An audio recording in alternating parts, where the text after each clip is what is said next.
Senado aprova projeto que regulamenta o programa Desenrola e limita juros rotativos do cartão de crédito. E você vai ver também. Ministério da Justiça autoriza a atuação da Força Nacional no Rio de Janeiro. Brasil registra quase 221 mil novas vagas de trabalho formal em agosto. Amazonas sofre com a seca histórica e Rio Madeira paralisa operações em uma das maiores hidrelétricas do Brasil. Dupla de cientistas recebe Nobel de Medicina por desenvolver vacina contra a Covid. Agora no Jornal das 18h30. Olá, boa noite. São 18h33 pelo horário de Brasília e você acompanha agora as principais notícias do Brasil e do mundo desta segunda-feira. O governo lançou hoje o Programa Nacional de Enfrentamento das Organizações Criminosas, que mira a ascensão do crime organizado. O programa deve oferecer investimentos de R$ 900 milhões ao longo dos próximos 3 anos. O ministro da Justiça e Segurança Pública, Flávio Dino, autorizou nesta segunda-feira o envio da Força Nacional para o Rio de Janeiro, além de anunciar R$ 20 milhões para ações na Bahia, que já deixou 68 mortos nas últimas semanas.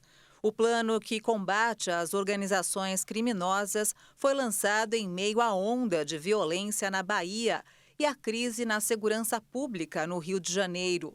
Durante o evento, Flávio Dino ainda defendeu o diálogo entre os estados. A Bahia tinha 86 milhões, assinei hoje 20 milhões extras do fundo para custeio, viaturas, inteligência e armas não letais. Quem vai definir isso é o governo do estado da Bahia. Então, nós estamos colocando dinheiro na Bahia, reforçando ações que já vinham de antes, e nós colocamos já há algumas semanas esse efetivo extra na Bahia. Assim como eu disse em relação à crise no Rio Grande do Norte ou à crise no sistema penitenciário no Acre, não há limite para isso. Se for preciso botar 200, a gente bota 200, 300, 400, 500, agora sempre em regime cooperativo com os estados. A Secretaria Nacional de Segurança Pública, as Polícias Federal e Rodoviária Federal e os secretários de Segurança Pública dos estados também participaram do lançamento. O Brasil enfrenta uma crise na segurança pública com o aumento da guerra entre as facções criminosas que comandam o crime organizado no país. Os conflitos acontecem em várias partes do país, além da Bahia, São Paulo, Maranhão, Rio de Janeiro e Rio Grande do Norte, que nos últimos anos é marcado pelos ataques contra prédios públicos, queima de veículos e tiroteios. A ministra do Superior Tribunal de Justiça, Regina Helena Costa, negou uma liminar solicitada por 16 senadores e deputados federais de vários partidos, para que o ministro da Justiça e Segurança Pública, Flávio Dino, entregasse todo o conteúdo captado e gravado pelas câmeras do Sistema de Segurança e Monitoramento do Palácio da Justiça entre os dias 7 e 9 de janeiro deste ano. Os parlamentares são dos partidos do PL, Republicanos, Novo, União Brasil e PP. A decisão é temporária, pois depende de confirmação de um colegiado por sentença de mérito. No mandado de segurança apresentado contra o ministro da Justiça, os parlamentares, todos integrantes da CPMI, que apura os atos de 8 de janeiro, alegam que os apontados requerimentos não foram integralmente cumpridos, pois não foi disponibilizado o conteúdo de todas as câmeras do Ministério no período. A relatora afirmou não ter verificado no pedido os pressupostos para a concessão da liminar.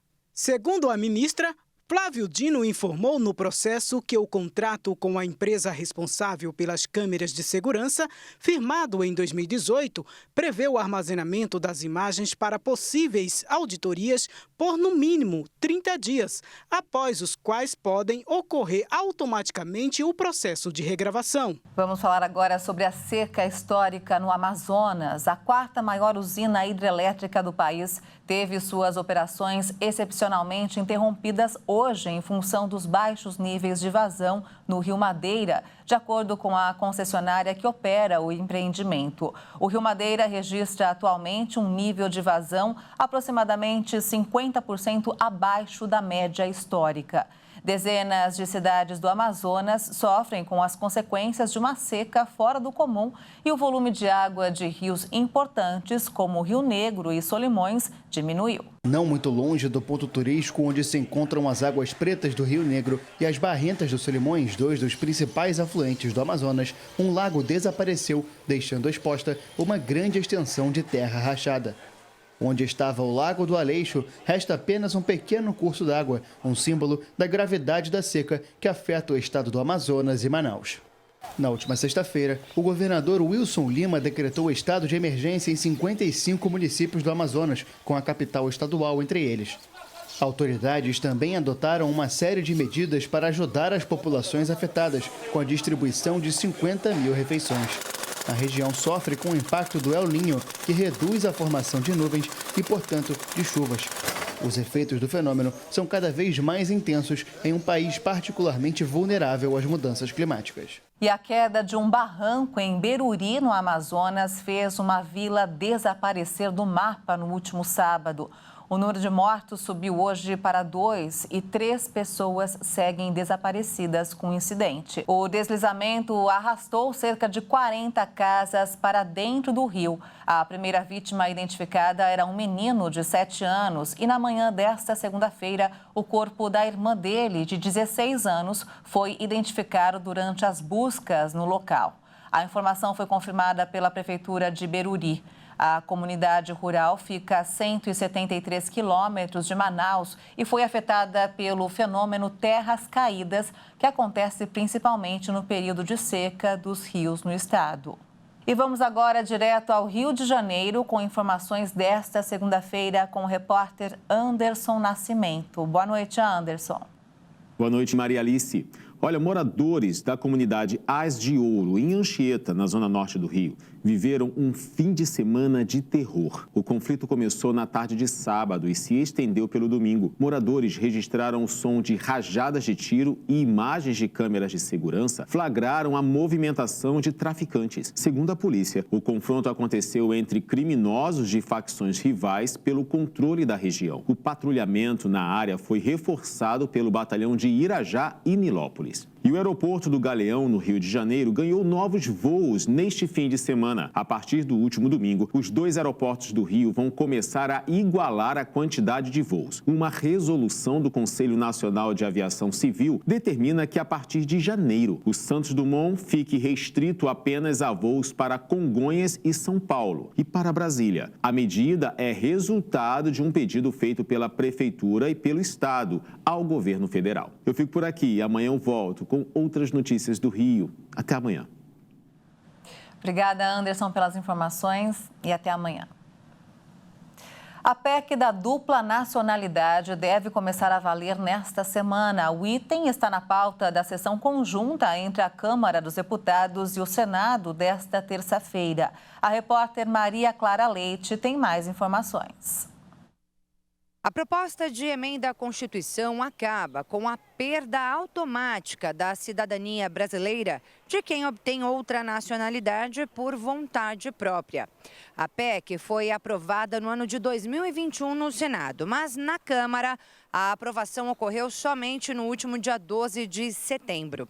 Depois disso, um grupo de parlamentares articulou junto ao presidente do Congresso, o senador Rodrigo Pacheco, para a inclusão do item em uma sessão conjunta. O texto não precisa de sanção presidencial por se tratar de uma proposta de emenda à Constituição. Segundo os parlamentares, a alteração vai resultar em mais segurança jurídica para os brasileiros que moram fora do país, que com a PEC terão direito de votar, ter propriedades no Brasil e manter o passaporte brasileiro. Só que essa mudança também levanta o debate sobre questões de extradição. E isso pode exigir propostas complementares. Segundo o texto, a perda da nacionalidade brasileira ficará restrita a apenas duas possibilidades. A primeira, quando for cancelada por sentença judicial em razão de fraude relacionada ao processo de naturalização ou atentado contra a ordem constitucional e a democracia.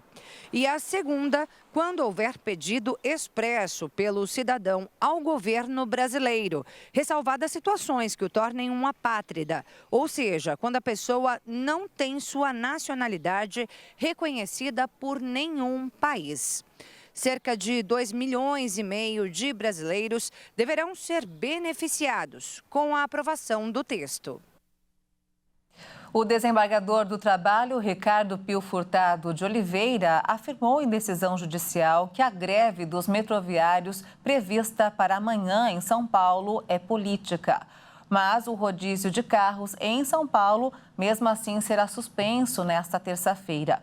O governo de São Paulo determinou ponto facultativo em todos os serviços públicos estaduais da capital paulista. O repórter Leonardo Félix tem mais informações. Segundo o governo do estado, o objetivo da medida é reduzir os prejuízos à população, garantindo a remarcação de consultas, exames e demais serviços que estavam agendados para a data da greve. Aqui na Sé, região central da capital paulista, fica a estação de maior circulação de São Paulo, que atende as linhas 1 azul e 3 vermelha. Ao todo, o sistema sob trilhos movimenta cerca de 4 milhões de pessoas diariamente, entre metrô e trens da CPTM. Os trechos concedidos vão funcionar normalmente nas linhas 4 amarela, 5 lilás, 8 diamante e 9 esmeralda. Os serviços de segurança pública não serão afetados, assim como os restaurantes e postos móveis do Bom Prato, que vão continuar a oferecer normalmente as refeições previstas para esta terça-feira. As consultas em ambulatórios médicos de especialidades da capital em outras unidades de saúde estaduais terão seus reagendamentos garantidos, assim como nos postos do Poupa Tempo. Aulas e provas da rede estadual de ensino também serão repostas e reagendadas. A Justiça determinou a manutenção do transporte público sob trilhos em 100% nos horários de pico e 80% nos demais períodos, além de 85% do contingente da Sabesp, sob pena de multas diárias de até R$500 milhão aos sindicatos. A liberação das catracas foi proibida por decisão judicial em função do alto risco de tumultos e de possíveis acidentes nas estações. E veja a seguir, Brasil registra quase 221 mil novas vagas de trabalho formal em agosto. E ainda, dupla de cientistas recebe Nobel de Medicina por desenvolver vacina contra a Covid. Nós voltamos em instantes, até já.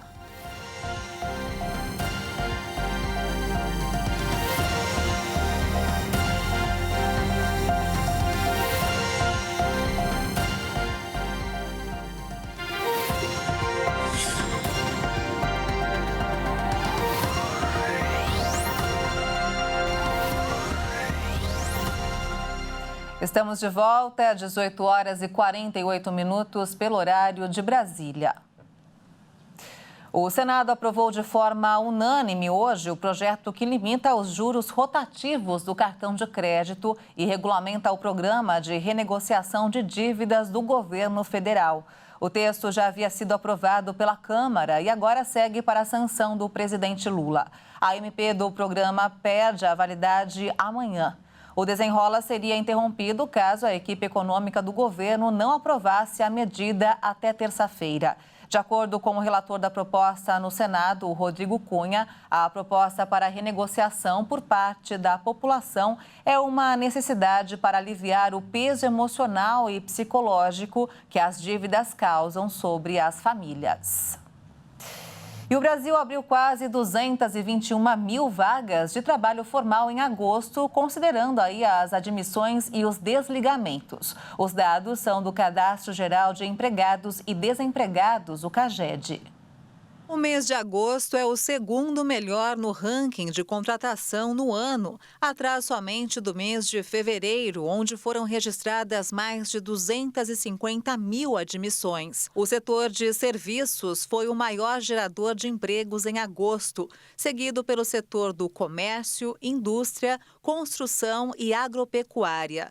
Já entre os estados, o destaque ficou em São Paulo, Rio de Janeiro e Pernambuco. O CAGED demonstrou ainda que mais de 600 mil trabalhadores deram entrada no pedido de seguro-desemprego no mesmo período. Vamos agora ao mercado financeiro. O dólar fechou a sessão desta segunda-feira em alta, iniciando o mês de outubro e o primeiro pregão do último trimestre de 2023 acima dos R$ 5,00. A perspectiva de que o mundo pode passar por uma recessão econômica em breve segue no radar. O ambiente mais pessimista do exterior também pesou no Ibovespa, o principal índice acionário da Bolsa de Valores brasileira, a B3, que fechou em queda. A moeda norte-americana avançou 0,79% e encerrou o dia cotada a R$ 5,06 na venda. A taxa de desemprego na eurozona retornou em agosto ao menor índice histórico, 6,4%, com um leve retrocesso depois de um resultado 0,1 ponto percentual maior em julho. Os dados são da Agência Europeia de Estatísticas, Eurostat. Desde maio, o indicador oscila neste patamar, uma tendência que aponta estabilidade. Para o conjunto da União Europeia, que inclui os países do bloco que não utilizam a moeda comum, a Eurostat calculou um índice de desemprego em agosto de 5,9%, também um leve recuo na comparação com o resultado do mês anterior. Entre as principais economias da zona do euro, a Alemanha foi o único país que terminou o mês de agosto abaixo da média do bloco, com índice de 3%. França e Itália registraram taxas de 7,3% nos dois casos, com leve queda na comparação com o mês anterior. A Espanha registrou o índice mais elevado em 11,5%, o maior da União Europeia. Acusado de inflacionar ativos imobiliários, o ex-presidente dos Estados Unidos, Donald Trump, começou a ser julgado nesta segunda-feira. Trump compareceu hoje ao Tribunal de Nova York, no qual é processado junto de 2 filhos acusados de fraude. É acusado de inflacionar ativos imobiliários durante anos e vai precisar enfrentar uma maratona de processos nos próximos meses. Temos uma procuradora-geral racista, que é um show de horrores, que defendeu que iria pegar Trump antes de saber qualquer coisa sobre mim. Ela usou isso para concorrer ao governo e falhou na tentativa. Ela praticamente não teve votos, voltou e disse que iria me pegar novamente. E é isso que temos, é um esquema, uma vergonha. Trump chegou sozinho ao tribunal em meio a um grande dispositivo de segurança. Ainda que não possa ser condenado à prisão por esta acusação, o julgamento é uma prévia de uma série de processos judiciais que podem prejudicar a campanha pela indicação republicana. O bilionário é acusado criminalmente em 4 casos diferentes, o que até o momento não afetou a popularidade entre as bases republicanas. E chegou a hora de falar de futebol. O RB Bragantino está surpreendendo no Campeonato Brasileiro e já é o vice-líder da competição. Quem traz mais informações sobre a campanha do Massa Bruta é Leonardo Félix. Boa noite, Léo. Boa noite a todos que assistem ao Jornal das 18h30.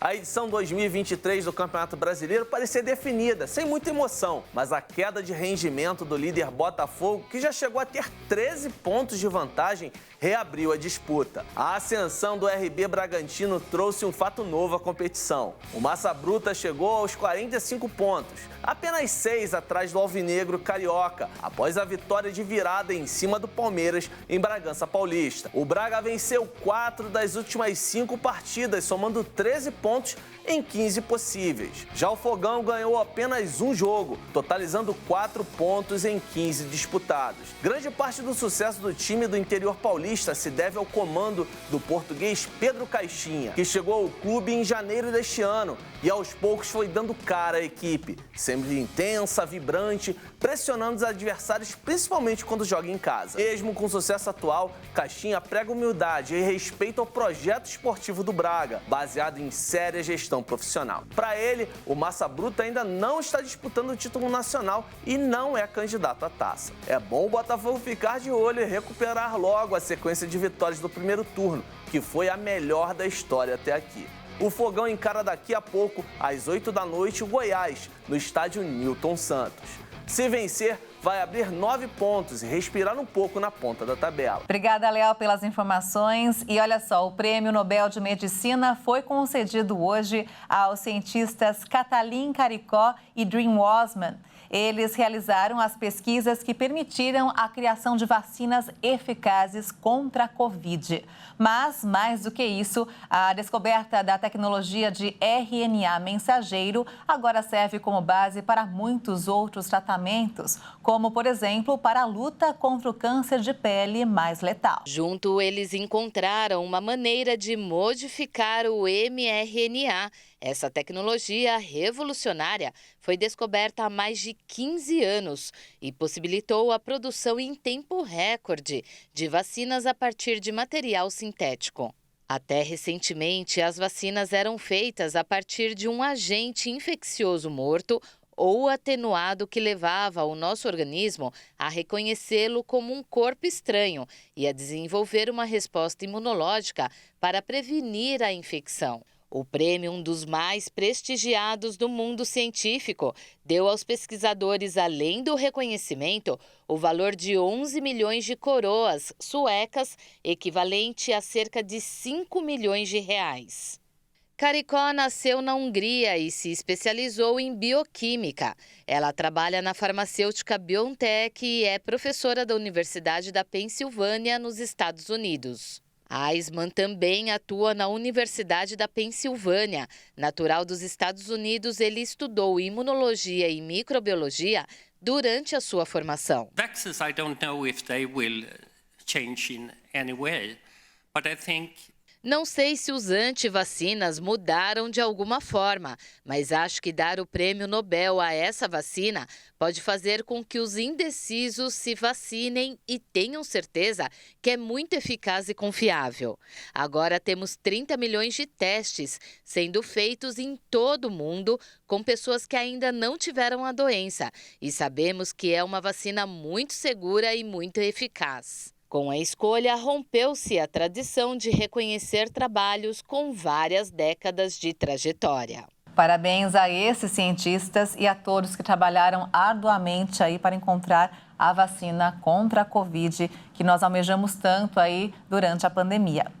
E o Jornal das 18h30 fica por aqui. Você acompanha outras informações durante a nossa programação.